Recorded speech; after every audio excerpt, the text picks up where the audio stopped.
We see ourselves as body, mind and spirit, as we see a car as the car body, the driver and the journey. It's easy to then work out what we need to do in each of those to have really good mental health and feel consistently well. A little bit more about the body. How does that work? Well, just like a Ferrari, it's an amazing machine and it's got thousands of bits and all of them need to be functioning properly for the car to have optimum performance. And with that, you would put really good fuel in it and you wouldn't run it very long if you didn't change the oil and put water in it and everything. It's the same with our human body. We've got so many different organs that all need to be looked after, housed in a human body. Our body is just to get us around so that we can move from one place to the other and achieve stuff. So that's the purpose of the body.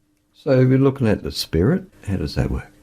Well, in this context, it's our life journey, having a plan, having a goal, working with other people, but having basically a reason to live. Maslow's Order of Basic Human Needs. It is a fantastic way to base your whole of life. It's depicted in a pyramid with 5 tiers. The foundational level is physiological needs, which include survival needs.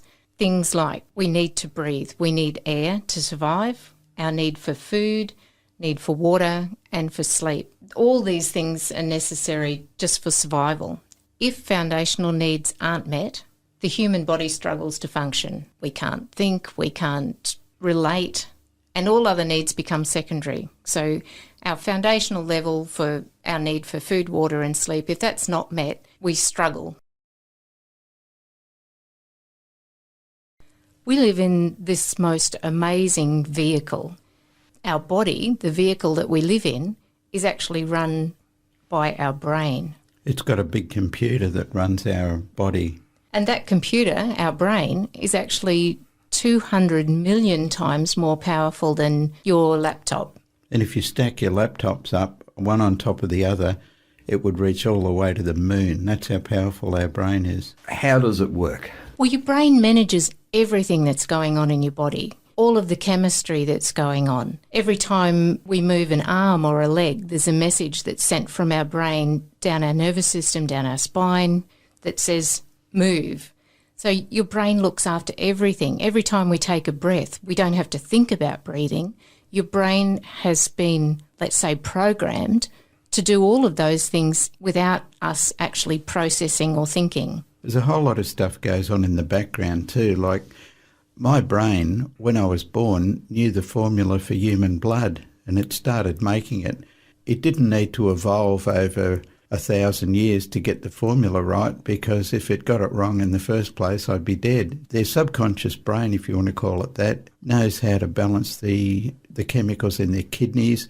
It knows how to make stomach acid, but it knows how to make stomach acid in a way that it will digest your food, but it won't digest the wall of your stomach. And there's all sorts of chemicals going on, like balancing your blood sugar and all that sort of thing. And we're just born with that. And this amazing computer is running it all in the background, even while we're sleeping. Water is essential to all life. A human can only survive a couple of days without any water. We die if we don't drink water. Our brain is 80% water, as we've said before, and water is the best drink that we can drink. If we want optimum function with our brain and our body, water is the very best drink that we can drink. So what things does it affect in our body?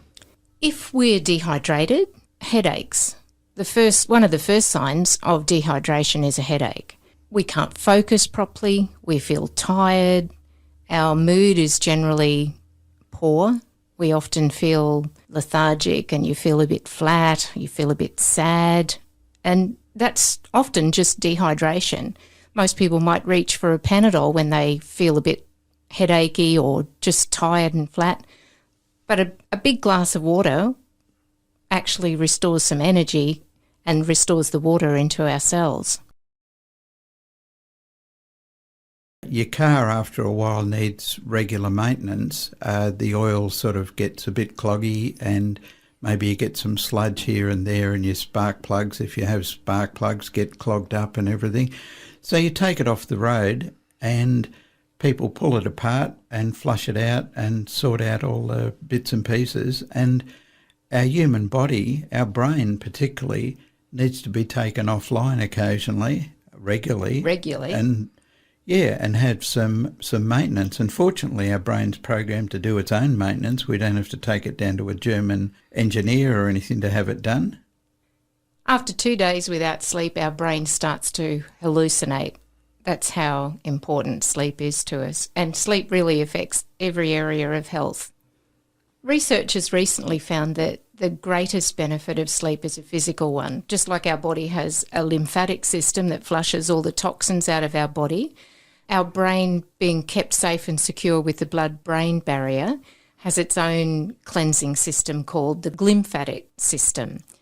And what happens there is during sleep, our brain is 10 times more active because of the energy required to cleanse. But it shrinks too, doesn't it? Our actual brain cell shrinks up to 60% during sleep so that cerebral spinal fluid can flush through our brain and cleanse all the toxins out. So, you know, on New Year's Day, if you've stayed up and watched all the fireworks, and some people may have partied a little bit too much, you feel like your head's got cotton wool in it and you're woozy and you can't think. That's the feeling that happens when we haven't had the toxins flushed out.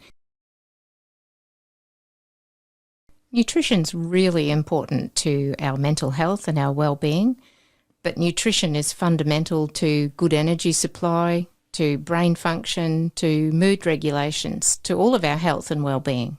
So what food will help our brain? Fresh fruit and vegetables are the best foods that we can eat. Naturally, we need protein. Most of us don't eat enough fresh fruit and vegetables. Green leafy vegetables. It affects how well we learn, it affects our behaviour, our concentration. Our energy supplies are really important.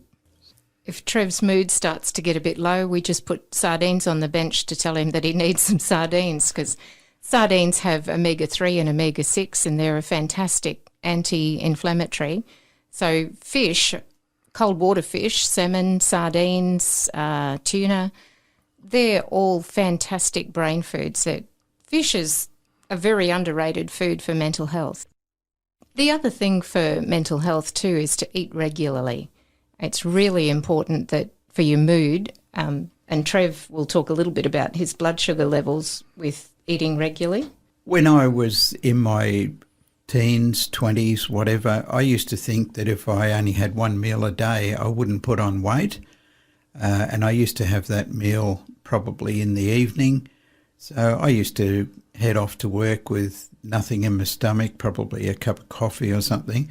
These are the things that caused my crash, I'm sure, because, keeping your blood sugar regular, or regulated, I should say, is a real key to mental stability and how well you feel. So regular meals are really important. We're going to give you some simple feedback loops to empower you to manage your health, both physical and mental. When we don't eat enough fruit and veggies and don't drink enough water, we struggle to go to the toilet, to poo, regularly, and we might only produce bunny bullets. When we eat plenty of fruit and veggies and we drink enough water, it ensures that we'll produce a sausage poo. And it does actually result in improved mood and behaviour. So the first feedback loop for nutrition is a sausage poo. If you're doing a sausage poo, you're eating enough fruit and veg. If you're not, you're producing bunny bullets and you need to increase your fruit and veggies and drink some more water. Best way to tell if you're drinking enough water is by the colour of your wee when you go to the toilet. And our wee colour should be a pale wheat colour. And if it's orange or yellow, you need to drink some more water because your body's actually starting to dehydrate. Those simple feedback loops around your poo and your wee, little children love talking about wee and poo. Like as we get older, we sort of go, oh, they're things we shouldn't talk about. But you can teach a child at a very young age to manage their nutrition and hydration just by what comes out in the toilet. And the other feedback loop is for sleep. when you get up in the morning, if you feel cranky and if you're whingy, you need to get to bed earlier and get some more sleep. It's really quite simple. But if you wake up in the morning and you've got a smile on your face and you feel good, you've had enough sleep and you feel like actually getting out and doing what you're going to do through the day. So those three things, your poo, your wee, and how your face looks in the morning, are just really simple feedback loops that anyone can manage to improve their physical and their mental health.